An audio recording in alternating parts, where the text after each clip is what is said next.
अभी जो आप अपनी स्क्रीन पर देख रहे हो, एक 16 साल का लड़का खुद को और अपने दादा को बचाने के लिए तेजी से बोट चला रहा है और उसके पीछे एक समुद्र का जीव है और ऊपर खड़े नोबिता और शिजुका ये सब कुछ अपनी आंखों से देख रहे हैं। अब जरा आप सोचो, नोबिता और शिजुका उनकी मदद क्यों नहीं कर रहे हैं। सबसे पहले तो मैं आपको बता दूं, ये सीन है डोरेमोन की मूवी नोबितास डोराबियन नाइट्स का। और इस मूवी में एक लड़का जिसका नाम है पिनोकियो और वो एक बहुत बड़ी परेशानी का सामना कर रहा है। लड़का खुद को बचाने के लिए अपनी बोट को तेजी से आगे बढ़ाने लगता है और ऊपर खड़े नोबिता और शिजुका ये सब देखकर कहते हैं लगे रहो पिनोकियो, तुम कर सकते हो। और पिनोकियो इससे बच भी जाता है, लेकिन तभी एक और मुसीबत खड़ी हो जाती है और वो है तूफान का आ जाना। अब पिनोकियो जो होता है वो अपनी बोट का कंट्रोल खो देता है, जिससे उसके दादाजी पानी में गिर जाते हैं और ये देखकर नोबिता और शिजुका घबरा जाते हैं। और फिर एक जलपरी आती है, वो पिनोकियो के दादा को बचाकर सही सलामत एक आइलैंड के किनारे लिए जाती है। अब हमें जियान और सुनियो को दिखाया जाता है जो एक बुक से बाहर निकलते हैं और ये बुक डोरेमोन का ही एक गैजेट है जिससे हम किसी भी कहानियों की दुनिया में आसानी से आ जा सकते हैं। फिर हमें नोबिता और शिजुका को दिखाया जाता है जो कहानियों के एक के बाद एक चैप्टर को देखने लगते हैं। तभी शिजुका नोबिता को बताती है कि उसे अब काफी देर हो चुकी है और उसे अब यहाँ से चले जाना चाहिए। इसके बाद आप देखोगे कोई बहुत ही स्पीड से शिजुका से टकरा जाता है जिससे शिजुका नीचे गिरने लगती है। और मैं आपको बता दूं, किताबों की दुनिया से बाहर आने के लिए नोबिता और शिजुका एक स्पेशल शूज पहने थे और आप देखोगे वो शूज शिजुका के पैर से गिर जाते हैं, जिससे होता ये है कि शिजुका उस किताबों की दुनिया में फंसकर रह जाती है। और ये बात नोबिता और अभी तक उसके दोस्तों को नहीं पता थी। और फिर हमें दिखाया जाता है कि नोबिता की मॉम जब नोबिता के रूम में आती है तो वो देखती है कि नोबिता पढ़ाई नहीं कर रहा है, जिस पर नोबिता की मॉम नोबिता को आवाज देकर बुलाने लगती है। जब वो नोबिता को देखती है तो वो नोबिता की काफी ज्यादा डांट लगाती है और कहती है कि तुम अपनी पढ़ाई पर ध्यान दो, ना कि फालतू कामों पर। देखिए नोबिता जो होता है वो डांट सुनने के बाद अपने रूम की ओर जाने लगता है, जहां हम देखते हैं इस स्टोरी में अब डोरेमोन की एंट्री हो चुकी थी और वो नोबिता से कहता है कि तुमने मेरे गैजेट का यूज क्यों किया। और डोरेमोन नोबिता को डांटने लगता है तो नोबिता बताता है आज मुझे मॉम ने बहुत डांटा है और मैं डांट सुन सुन के थक गया हूँ। जिस पर डोरेमोन ये कहकर चुप हो जाता है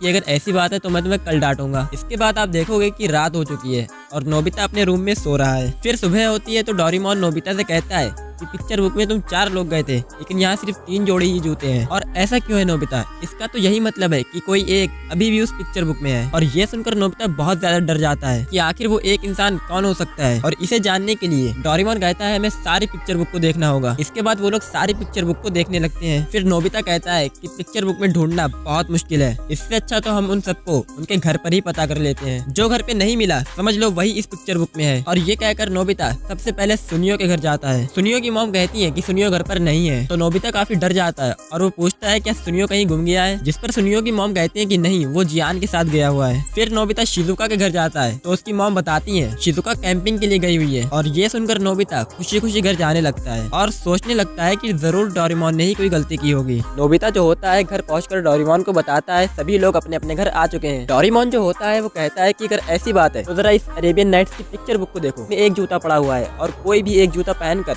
पिक्चर बुक से वापस नहीं आ सकता। इसका मतलब कोई तो है जो अभी तक इस पिक्चर बुक से वापस नहीं आया। तो नोबिता बताता है कि मैंने जियान और सुनियो को तो देखा है लेकिन शिजुका को अभी तक नहीं देखा। और डोरेमोन जो होता है वो कहता है कि हमें शिजुका का पता लगाना होगा, क्या वो हमारी दुनिया में है या फिर नहीं, जिसके लिए वो दोनों शिजुका को ढूंढने के लिए निकल जाते हैं। और ये सब नोबिता की मॉम देख लेती है और उन्हें लगता है नोबिता फिर से अपना होमवर्क छोड़कर बाहर खेलने जा रहा है। तो जो डोरेमोन और नोबिता होते हैं वो शिजुका के रूम में चले जाते हैं और रूम में जाने के बाद शिजुका को आवाज देते हैं लेकिन वहाँ कोई भी नहीं मिलता। फिर वो थोड़ा और अंदर जाते हैं और तभी उनके बगल में रखा टेलीफोन बजने लगता है। डोरेमोन कॉल को रिसीव करता है तो हमें पता चलता है ये शिजुका की पियानो टीचर है जिनका नाम है मिनीमाटो और वो शिजुका को कैंपिंग के लिए चलने को बोलती हैं। तो नोबिता कहता है कि शिजुका की आज तबीयत खराब है और वो कैंपिंग के लिए नहीं जा सकता। तो नोबिता डोरेमोन को बताता है शिजुका कैंपिंग के लिए आज जाने को थी लेकिन वो गलती से एक दिन पहले पहुंच गई थी और जब शिजुका को पता चला आज नहीं जाना है तो मैं शिजुका को पिक्चर बुक में लिए गया था और तब से शिजुका अभी तक नहीं मिली। और शिजुका की मॉम को लगता है कि शिजुका कैंपिंग के लिए गई हुई है।